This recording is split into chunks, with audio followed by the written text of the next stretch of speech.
Hello. In this WAGO tutorial, we will show you how to record meter readings from an M-Bus meter in the WAGO Energy Data Management application. M-Bus is a robust and popular field bus for reading energy meters. It is particularly used for electricity, water and heat meters, and is, of course, available in the application WAGO Energy Data Management. Within the WAGO 750 series, there is the 753-649 module for M-Bus connectivity.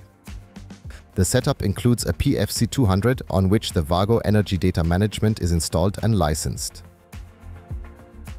Then there's the 753-649 M-Bus module to which we have connected a heat meter and the 600 end module. It's important to ensure that the M-Bus module is supplied with 24 volts via the jumper contacts.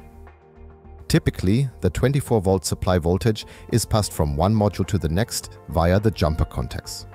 However, there are some modules within the 750 series system where the 24-volt supply is not forwarded due to design or bus limitations, such as the DALI module or the KNX module.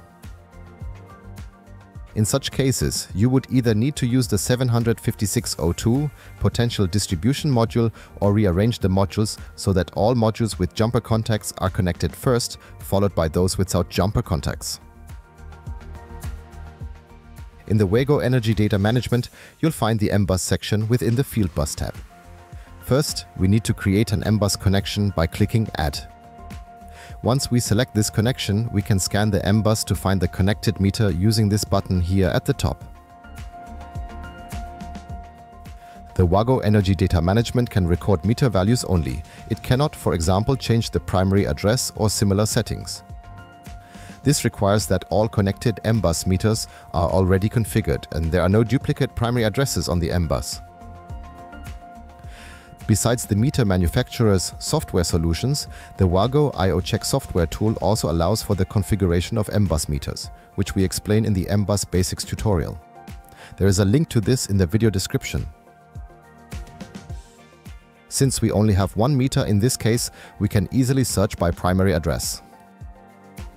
In case of doubt, it's recommended to search by secondary addresses, that is the unique device ID, which helps identify any duplicate primary addresses and allows you to assign unique primary addresses using an appropriate tool.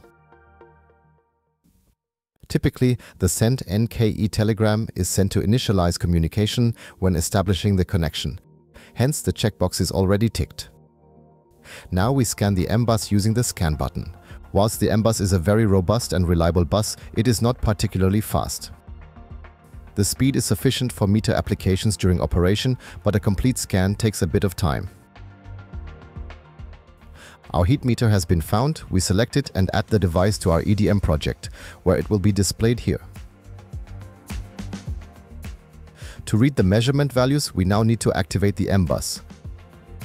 For this, we open in the connector configuration the settings window, tick the Enable checkbox and confirm with OK.